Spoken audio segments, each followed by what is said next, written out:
Focus. Ideate. Innovate. Enable.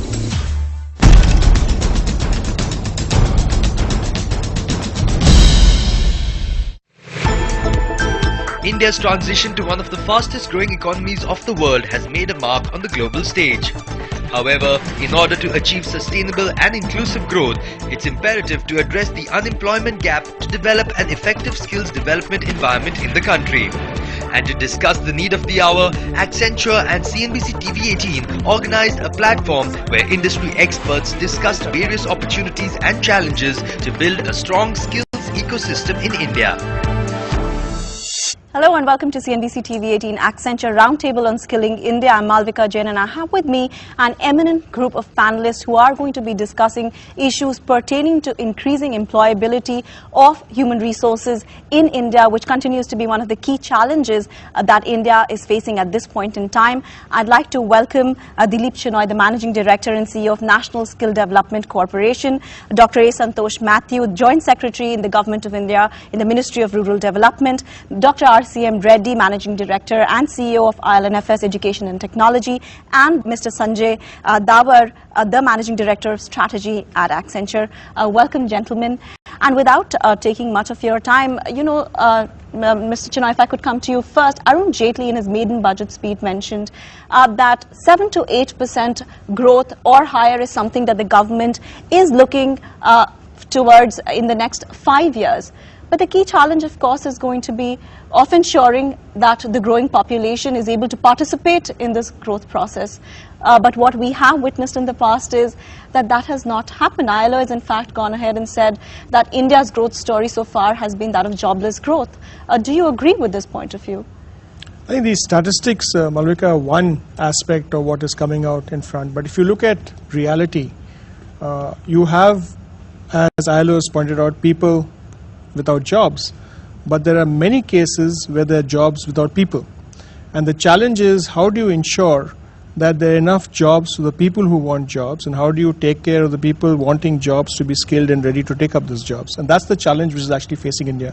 If you look at the macro numbers and look at it in a different manner, there are going to be about 12 crore children who are going to reach 18 and above by 2019. Right. Even if you grow at 10%, and we add 1 crore jobs a year, the next 5 years we'll only get 5 crore jobs, right? So we have to actually move from a system where everybody in the system believes that he's entitled to a job, because job creation is not the work of skilling organizations. Skilling organizations and the skills ecosystem actually creates people who can fit into a job role. Mr. Dawar, if I could come to you, what has been the macroeconomic environment as far as employability is concerned? World over, Accenture does a lot of studies. What has been your analysis so far? Let me take you back to the financial crisis in 2008. At that point in time, we did a study in the area of manufacturing. And one of the countries which we found was doing well despite the financial crisis was Germany. And as we dug deep, what we realized is that their inherent systems in the area of manufacturing skill development is so good that the individual who is specialized gets so much of importance in their ecosystem that they were able to grow manufacturing that year by 3 to 4%. Now, which brings me to lessons for us when we are talking about skilling. If we look at countries like Germany or Australia or even China for that matter, I think the focus on apprenticeship in industry is of a different quantum.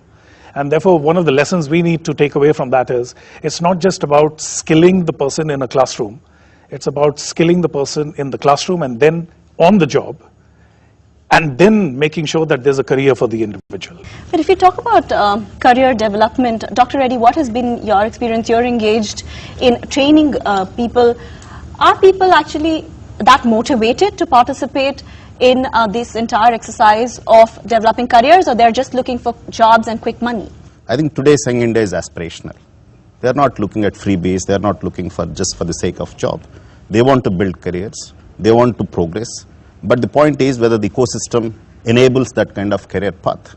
That's where the Government of India initiative of bringing the government, bringing ecosystem managers like NSDC, skills providers like IL&FS Skills, bring them together and with an objective of actually linking the training to a job. And the fact that he gets linked to a job and he is in that career path, maybe they're the first step of the ladder. And thereafter, it is responsibility of this ecosystem to see that actually climbs up the stairs, and which is happening. But Dr. Matthews, is the government satisfied with the manner in which private sector is participating in this entire exercise of skilling India and taking this initiative forward? If you look at the number of jobs which are being created and the number of people who are being skilled, there continues to be a mismatch.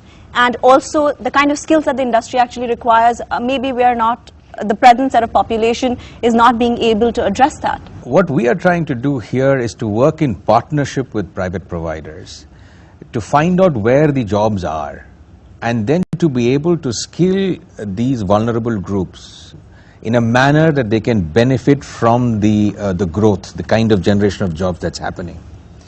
And that's slightly different. It's slightly more nuanced than simply, working towards providing jobs for industry. And we need to have a different perspective. And that perspective is as follows. One is they need support while they're being trained. Right. They need some extra support in the initial sort of few months. It's been our experience that people who come from poor areas, especially if they have to migrate, if you're able to hold them onto a job for 6 months, then our retention is much higher.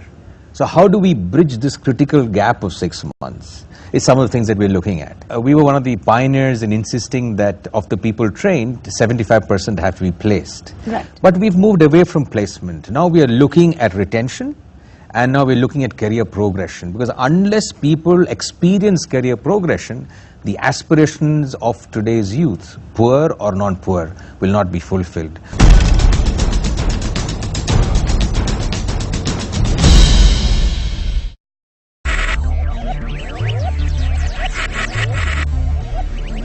Focus.